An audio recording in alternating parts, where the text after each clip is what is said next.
తప్పు చేసిన వ్యక్తిని సమర్థించడం అంతకన్నా పెద్ద తప్పని భీమడోలు జనసేన మండల అధ్యక్షులు ప్రత్తి మదన్ అన్నారు. గురువారం భీమడోలు జనసేన పార్టీ కార్యాలయంలో నిర్వహించిన మీడియా సమావేశంలో పార్టీ మండల అధ్యక్షులు మదన్ మాట్లాడుతూ తిరుపతి లడ్డూ వ్యవహారాన్ని పక్కదోవ పట్టించేందుకు ముఖ్యమంత్రి నారా చంద్రబాబు నాయుడుపై అంబటి రాంబాబు దూషణలకు పాల్పడ్డారని విమర్శించారు. అలాంటి వ్యక్తిని మాజీ సీఎం జగన్మోహన్ రెడ్డి రాజమండ్రి జైల్లో కలవడం పార్టీ నాయకులను రెచ్చగొట్టడమేనని అన్నారు. తిరుమల ప్రసాద్ కల్తీ అంశాన్ని కూటమి ప్రభుత్వం రాజకీయంగా చూడడం లేదని, విచారణ పూర్తిగా నిష్పక్షపాతంగా జరుగుతోందని తెలిపారు. కార్యక్రమంలో పార్టీ నాయకులు పాల్గొన్నారు. ఇంకా కార్యక్రమంలో జనసేన పార్టీ గ్రామ ఉపాధ్యక్షులు గోండాబత్తుల నాగేంద్ర, నీలం అజయ్, ఎరంశెట్టి వాసు, కొండా సుబ్బు, ఈతకోట మున్న తదితరులు పాల్గొన్నారు.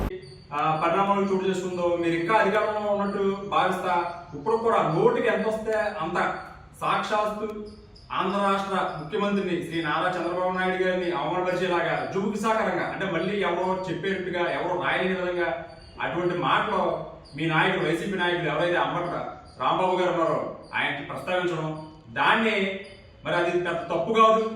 ఆయన ఏదో స్వాతంత్ర సమరయోధుల్లాగా ఆయన వెళ్ళి రాజమండ్రి సెంట్రల్ జైల్లో మీ వైసీపీ అధినేత ఎవరైతే ఉన్నారో మాజీ సీఎం జగన్మోహన్ రెడ్డి గారు కలవడం, ఎన్ని చాలా శోచనీయంగా, అంటే తప్పు చేసిన వ్యక్తిని సమర్థించడం కానీ అది అతను ప్రోత్సహించడం అవుద్ది. ఆ తప్పు మీరు కూడా చేసినట్టు అవుద్ది. ముందుగా వైసీపీ నాయకులు గమనించాల్సింది, ఒక తప్పు చేసిన వ్యక్తిని సమర్థిస్తే ఆ తప్పు మీరు చేసినట్టే అవుద్ది.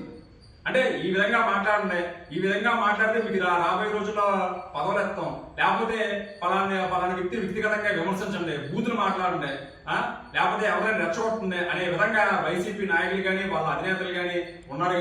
మరి ఇది వీళ్ళ ప్రవర్తన నచ్చగే గతంలో వీళ్ళని కేవలం 11 సీట్లకు పరిమితం చేశారు. అది కూడా గమనించాలి.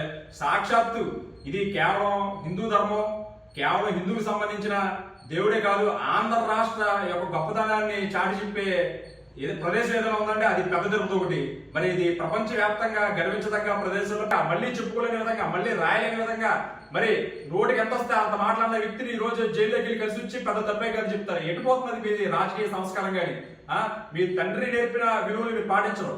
అంబేద్కర్ గారు రాసిన రాజ్యాంగం అంటే మీకు విలువ లేదు. మరి ఏ రాజ్యాంగం మీరు ఫాలో అవుతారు? మరి ఈ రోజు కులాలకు అతీతంగా, మతాలకు అతీతంగా, ప్రాంతాలకు అతీతంగా అభివృద్ధే జయంగా పనిచేస్తున్న కూటమి ప్రభుత్వాన్ని చేస్తున్న విధి విధానాలని మీరు ఆంధ్ర రాష్ట్ర ప్రజల నుంచి పక్కదో పట్టించేలాగా మీ మాటలు ఉన్నాయి. కాబట్టి ఎక్కడి నుంచైనా మీరు జాగ్రత్తగా మాట్లాడండి.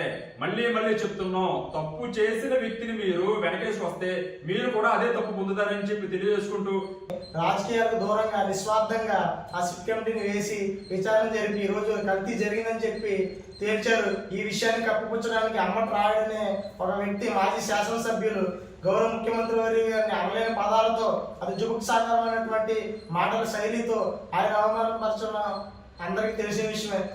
ఈ విషయంపై వైఎస్ జగన్మోహన్ రెడ్డి గారు ఈ సిట్ విచారణ జరిగింది లడ్డూ కల్తీని, ఈ విషయాన్ని తప్పుదోవ పట్టించేలాగా దాని టార్గెట్ అవ్వకుండా జనాలకి ఈ విషయంపై ఎటువంటి నీచమైనటువంటి చర్య పాల్గొన్న అంబటి రాయుడు అనే వ్యక్తిని, ఆయన రాంబాబు అనే వ్యక్తిని ఈయన పరామర్శించి ఈ విషయాన్ని తప్పుదోవ పట్టించి ప్రజలకు తప్పుడు సమాచారం ఇచ్చే విధంగా జగన్మోహన్ రెడ్డి గారి వ్యవహార శైలి ఉన్నది.